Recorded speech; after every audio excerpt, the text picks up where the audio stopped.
ایک عورت کے خامند نے شیعیت اختیار کر لی، یعنی رافضی ہو گیا ہے، اس کے 2 بچے ہیں۔ اس مرد نے دوبارہ اپنی بیوی سے شیعہ کے طرز پر نکاح پڑھوایا ہے۔ اب وہ اپنی بیوی پر جسمانی و ذہنی تشدد کرتا ہے کہ وہ اس طرف آ جائے۔ کیا اس عورت کے صبر کرنا بہتر یا خلا لے؟ اس عورت کا ایسے رافضی شخص کے ساتھ نکاح کرنا شرعاً حرام ہے۔ خلا یا دوسری تو بات کی ہے، جو شخص قرآن کی تحریف کا عقیدہ رکھے، امہات المؤمنین کو گالیاں دے، ابو بکر، عمر، عثمان رضی اللہ عنہم کو بالخصوص اور دیگر صحابہ کو بالعموم برا بھلا کہتا ہو، تو ایسا شخص جو ہے اس کے ساتھ ایک مسلمان لڑکی کا نکاح کرنا شرعاً بالکل حرام ہے۔ اس کی بہت ساری کفر کی بھی وجوہات ہیں۔ میں ایک موٹی سی بات آپ کے سامنے رکھتا ہوں۔ امام ابن حزم رحمہ اللہ نے اپنی کتاب الفصل فی الملل والاہواء والنحل، اس کے اندر ایک مناظرے کا ذکر کیا۔ ایک عیسائی پادری کے ساتھ امام ابن حزم نے مباحثہ کیا کہ تحریف تمہاری کتاب کے اندر واقع ہو چکی ہے۔ تو اس پادری نے کہا مسلمانوں کا قرآن بھی محرف ہو چکا ہے۔ امام ابن حزم نے کہا دلائل دو۔ اس نے شیعہ اور رافضیوں کی کتابوں سے دلیلیں دینا شروع کر دیں، کیونکہ یہ لوگ قرآن کی تحریف کے قائل ہیں۔ ایران سے باقاعدہ ایک کتاب چھپی، فصل الخطاب فی تحریف کتاب رب الارباب۔ اس کتاب کا عنوان ہی بتا رہا ہے کہ قرآن محرف ہو گیا۔ تو امام ابن حزم نے اس کو کہا تم کسی مسلمان کی کتاب کا حوالہ دو، فَإِنَّهُمْ لَيْسُوا مِنَ الْمُسْلِمِينَ، یہ گروہ مسلمین میں سے نہیں ہے۔ ان کی نماز مسلمانوں سے علیحدہ اور جدا، ان کا کلمہ مسلمانوں سے جدا، ان کے ارکان اسلام مسلمانوں سے علیحدہ اور جدا۔ کلمہ آپ کو پتہ ہی ہے، پڑھتے ہیں لا الہ الا اللہ محمد الرسول اللہ علی ولی اللہ وصی رسول اللہ و خلیفتہ بلا فصل۔ یہ کلمہ اسلام کا کلمہ نہیں ہے، اس میں پابند لگایا گیا ہے۔ اسلام کا کلمہ توحید اور رسالت کے اندر ہے۔ پھر یہی کلمہ اذان میں گھسیڑ دیا، اشہد ان امیر المومنین و امام المتقین و قاتل المشرکین علی ولی اللہ وصی رسول اللہ و خلیفتہ بلا فصل۔ ارکان اسلام مسلمانوں کے ہاں شہادتین کا اقرار، نماز، روزہ، حج اور زکوٰۃ، ان کے ہاں توحید، عدل، امامت، نبوت اور معاد۔ امامت ان کے ہاں ارکان اسلام میں سے ایک رکن ہے۔ پھر امامت نبوت سے افضل مانتے ہیں۔ حیات القلوب میں باقر مجلسی نے لکھا ہے مرتبہ امامت بالا تر از مرتبہ پیغمبری است۔ امامت کا رتبہ پیغمبری کے رتبے سے اونچا ہے۔ بہت سارے ایسے عقائد ہیں جو اسلام سے کوسوں دور ہیں۔ ائمہ نے باقاعدہ ان کے ردود پر کتابیں مرتب کی ہیں۔ امام ابن تیمیہ کی مفصل کتاب ہے منہاج السنہ، اس کا خلاصہ امام ذہبی نے لکھا منہاج الاعتدال، اردو میں اس کا ترجمہ بھی موجود ہے۔ تو ایسے عقائد کے حامل شخص کے ساتھ ایسی لڑکی کا نکاح کیسے ہو سکتا ہے جس کا اسلام ہی اس سے جدا ہے؟ اللہ نے کسی کافر اور مشرک کے ساتھ مومنہ موحدہ عورت کو نکاح کی اجازت نہیں دی۔ شرک کرنے والے شخص پر ایمان والی عورت کو حرام قرار دیا۔ وحرم ذالک علی المؤمنین لا تنکحوا المشرکین، شرک کرنے والے لوگوں کو نکاح کر کے اپنی بیٹیاں مت دو۔ وہ کفر بھی کرتا ہے، شرک بھی کرتا ہے۔ حضرت علی رضی اللہ تعالی عنہ کے اندر الہی صفات ماننے والا ہے۔ نادے علی مظہر العجائب تجدہ اونا لک فی المصائب کل ہم و غم سینجلی بنبوتک یا محمد و بولایتک یا علی یا علی یا علی۔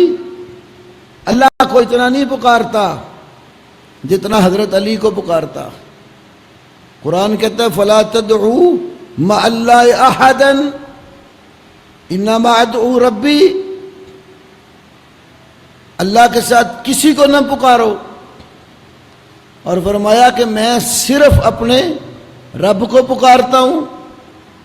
اور یہ کیا کہتا ہے لی خمسۃ اطفی بہا حر الوباء الحاتم المصطفیٰ والمرتضی وابناہما والفاطمہ۔ مشکل مصیبت آئے تو جہنم کی گرمی دور کرنے کے لیے میرے پاس 5 ہستیاں ہیں۔ کیا حضرت علی نے یہ سبق دیا؟ حضرت علی کا بھی یہ سبق نہیں ہے۔ ان لوگوں نے حضرت علی کو باقاعدہ الہی صفات کا حامل ٹھہرا دیا۔ صحیح بخاری میں کتاب استطابات المرتدین میں، ساتھ فتح الباری شرح صحیح بخاری، اور امام ابو طاہر المخلص کی کتاب فوائد المنتقات، اس کے حوالے سے ابن حجر فتح الباری میں لائے کہ حضرت علی کی محبت کا دعویٰ کر کے ان لوگوں نے حضرت علی کو الہ اور معبود بنایا۔ کوفے کی جس جامع مسجد میں حضرت علی خطبہ دیتے تھے اس کے باہر ایسے لوگ پائے گئے جو حضرت علی کو اپنا روزی رساں، اپنا مالک، اپنا پیدا کرنے والا سمجھتے تھے۔ حضرت علی نے حکم دیا جہاں بھی پکڑے جائیں گرفتار کر کے لے آؤ۔ کچھ زندیق پکڑے گئے تو حضرت علی نے ان کو سمجھایا۔ وہ حضرت علی کو کیا کہتے ہیں؟ انتا ربنا و خالقنا و مالکنا و رازقنا، علی تو ہمارا رب ہے، تو ہمارا خالق ہے، تو ہمارا مالک ہے، تو ہمارا روزی رساں ہے۔ حضرت علی نے فرمایا انا عبد مثلکم آکل کما تاکلون و اشرب کما تشربون، جس طرح تم اللہ کے بندے ہو میں بھی تم جیسا اللہ کا ایک بندہ ہوں، جیسے تم کھاتے ہو میں بھی کھاتا ہوں، جیسے تم پیتے ہو میں بھی پیتا ہوں۔ تو کھانے پینے والا کیسے الہ اور رب بن جاتا ہے؟ رب والی صفات حضرت علی میں مان کر انہیں مشکلات میں پکار رہے ہوتے ہیں۔ اس گروہ کے عقائد انتہائی خطرناک ہیں، اور ہمیشہ اس گروہ نے مسلمانوں کے خلاف ہی کام کیا اور کافروں کا ساتھ دیا ہے۔ بڑی تفصیل کے ساتھ امام ابن تیمیہ نے اپنے فتاویٰ میں بھی ذکر کیا، جب بھی مسلمان ملکوں پر حملے ہوئے یہودیوں اور عیسائیوں کی جانب سے، تو رافضیوں نے ان کا ساتھ دیا اور مسلمانوں کے ملکوں پر حملے کروائے۔ آج بھی اگر آپ مجموعی طور پر اس گروہ کا جائزہ لیں گے تو بالکل یہی صورتحال ہے۔ تو میں بڑے واضح لفظوں میں یہ کہتا ہوں، ایسے کفریہ عقائد کا کوئی شخص حامل ہو، کسی مسلمان بچی کا نکاح اس کے ساتھ جائز نہیں ہے۔ ایک فاسق اور فاجر اور ایک مومن آپس میں برابر نہیں ہوتا، تو مومن اور کافر کیسے برابر ہو سکتا ہے؟ افمن کان مؤمنا کمن کان فاسقا، کیا ایک ایمان والا ایک فاسق کی طرح ہو سکتا ہے؟ مومن اور فاسق برابر نہیں ہیں۔ تو ایمان کا کفو یہ نکاح میں دیکھنا ضروری ہے۔ تو اس لیے جس بچی کا نکاح اسے آدمی کے ساتھ ہوا ہے، اگر قانونی طور پر کچھ پیچیدگیاں ہوتی ہیں، قانون کے کھاتے میں رجسٹر جب ہو جاتا ہے مسائل پیدا ہوتے ہیں، شرعی طور پر تو مسئلہ نہیں ہے، تو وہ بیٹی بہن قانون کا سہارا لے کر ایسے خبیث آدمی سے فوراً جدائی لے لے۔ اور دوسری بات، آپ سب لوگ، یا جہاں تک میری آواز جا رہی ہے، میں بغیر کسی جھجک کے یہ بات آپ کو کہتا ہوں، کسی ایسے شخص کے نکاح میں اپنی بیٹی زیر ولایت لڑکی مت دو جو صدیقہ کائنات ام المؤمنین سیدہ عائشہ صدیقہ طیبہ طاہرہ اور سیدہ حفصہ ام المؤمنین رضی اللہ عنہما، صدیق کائنات سیدنا ابو بکر صدیق، فاروق اعظم سیدنا عمر اور عثمان غنی سیدنا علی، کسی بھی صحابی کو برا بلا کہتا ہو، گالیاں دیتا ہو، قرآن کی تحریف کا عقیدہ رکھتا ہو، اس کے نکاح میں اپنی کسی رشتہ دار خاتون بہن بیٹی مت دو۔ جو آپ کے ان افراد کا سگا نہیں ہے جنہوں نے ایمان لا کر ہر طرح کی قربانی دی اور قرآن نے جن کی صداقتیں بیان کی۔ سورۃ حدید میں فتح مکہ سے پہلے ایمان لا کر خرچ کرنے والے اور جہاد کرنے والے، اور فتح مکہ کے بعد ایمان لا کر خرچ کرنے والے اور جہاد کرنے والے لوگوں کو اللہ نے کہا یہ آپس میں درجے میں تو برابر نہیں ہے، لیکن کلن وعد اللہ الحسنی، دونوں گروہوں سے اللہ نے حسنہ کا وعدہ کیا ہے۔ کئی ائمہ تفسیر نے حسنہ کا معنی یہاں جنت لکھا ہے، یعنی رسول اللہ کے صحابہ جو مکہ فتح ہونے سے پہلے ایمان لائے، خرچ بھی کیا، جہاد بھی کیا، مکہ فتح ہونے کے بعد جو ایمان لائے، خرچ بھی کیا اور جہاد بھی کیا، اللہ نے سب سے جنت کا وعدہ کر لیا۔ جن سے اللہ جنت کا وعدہ کر رہا ہے ان سے بغض رکھنا یہ کفر نہیں تو اور کیا ہے؟ امام مالک رحمہ اللہ سے بھی کئی تفاسیر میں یہ قول منقول ہے۔ سورہ حجرات سے پہلے سورۃ الفتح 26واں پارہ اللہ نے فرمایا محمد الرسول اللہ والذین معہ، محمد اللہ کے رسول ہے، والذین معہ وہ لوگ جو محمد صلی اللہ علیہ وسلم کے ساتھ ہیں۔ ان ساتھیوں میں صدیق اکبر ہیں کہ نہیں ہیں؟ خود نبی پاک نے ان کو اپنی معیت میں ذکر کیا، لا تحزن ان اللہ معنا۔ غار ثور میں جب دشمنوں کی فوج پہنچ گئی، صدیق اکبر کو رسول اللہ کی جان کا خطرہ لاحق ہوا، غمگین ہو گئے۔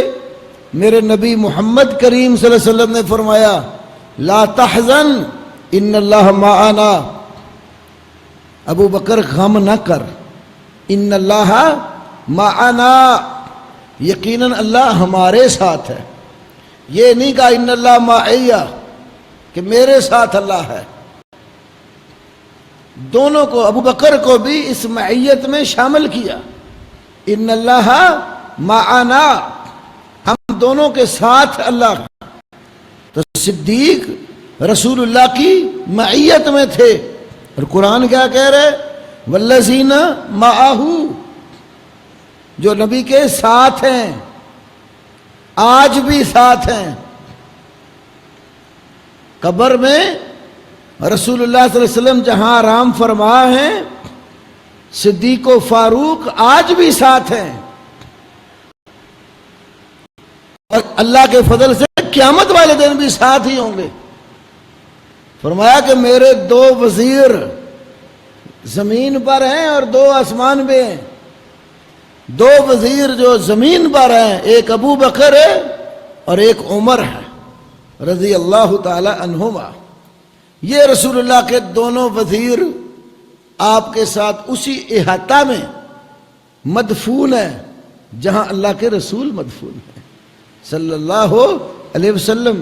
اشداء علی الکفار، کافروں پر بڑے سخت ہیں، رحماء بینہم، آپس میں بڑے رحم دل ہیں، تراہم رکعا سجدا، رسول پاک کے ساتھیوں کو آپ دیکھتے ہیں رکعا، رکوع کرنے والے ہیں، سجدن، سجدہ کرنے والے ہیں، یبتغون فضلا من اللہ ورضوانا، اللہ کا فضل اور اس کی رضامندی تلاش کرتے ہیں۔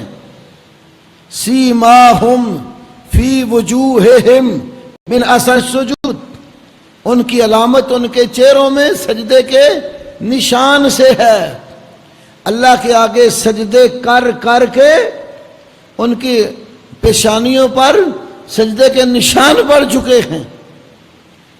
ذالک مثلهم فی التوراۃ ومثلهم فی الانجیل، یہ رسول کے ساتھیوں کی مثال تورات میں بھی ہے اور یہ مثال ان کی انجیل میں بھی ہے۔ کیسے؟ کزرع اخرج شطأہ، اس کھیتی کی طرح اپنی سوئی اور بالی زمین سے نکالتی ہے۔ بیج جب لگاتے ہیں نا تو شروع میں ہلکی سی سوئی نرم و نازک سے لپٹے ہوئے پتے نکلتے ہیں، پھر وہ سوئی جب نکالتی ہے کھیتی فآزرہ، اس کو قوت دیتی ہے، فاستغلظ، تو وہ سوئی موٹی ہو جاتی ہے، تنا بنتی ہے آہستہ آہستہ، فاستوی علی سوقہ، پھر وہ نرم و نازک سی سوئی اپنے تنے پر، پنڈلی پر مضبوطی سے کھڑی ہو جاتی ہے، درخت بن جاتا ہے۔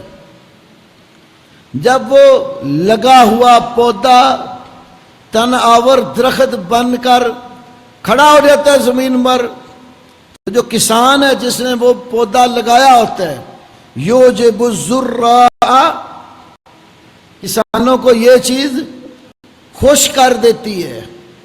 اور اگلی بات، لیغیظ بہم الکفار، تاکہ کافر ان کے ساتھ بغض رکھیں۔ کافروں کو یہ چیز غصہ دلاتی ہے، بغض دلاتی ہے۔ یہ مثال اصحاب محمد کی ہے۔ نبی علیہ السلام ایک کسان کی مانند زمین میں جو بیج بوتا ہے، آپ لوگوں کے دلوں کی بنجر زمینوں کو ایمان کا پانی دے کر اس کو آباد کرتے اور ایمان کا صاف ستھرا بیج اس میں بوتے ہیں۔ وہ ایمان کی فصل جب صحابہ کی صورت میں پک کر تیار ہو گئی تو یہ بیج ایمان کا لگانے والے کسان حضرت محمد کریم صلی اللہ علیہ وسلم کو خوشی ہوئی، تو بغض کن کو ہوا؟ کفار کو۔ امام مالک سے یہ بات کئی تفسیر والوں نے لکھی، انہوں نے کہا یہ آیت بتا رہی ہے من غاز الصحابہ فکافر لہذ الآیہ، جو شخص بھی صحابہ کے ساتھ بغض لگا لے گا اس آیت کی روح سے وہ کافر ٹھہر جاتا ہے، مسلمان نہیں رہتا۔ تو ان کی گمراہیاں بے شمار ہیں، تھوڑی سی ڈیٹیل میں نے آپ کے سامنے رکھی ہے۔ تو ایسا کوئی فرد، پھر دہراتا ہوں، ایسا کوئی فرد جو تحریف قرآن کا عقیدہ رکھے، امہات المومنین کو گالیاں دے، اصحاب رسول کے ساتھ بغض رکھے اور لان تان کرے اور تبرہ کرنا اپنا دین و مسلک سمجھے، اس شخص کے ساتھ کسی مسلمان خاتون کا نکاح کرنا بالکل حرام ہے، حرام ہے، حرام ہے۔ یہ میں علی وجہ البصیرت کہہ رہا ہوں، بغیر کسی جھجک کے کہتا ہوں۔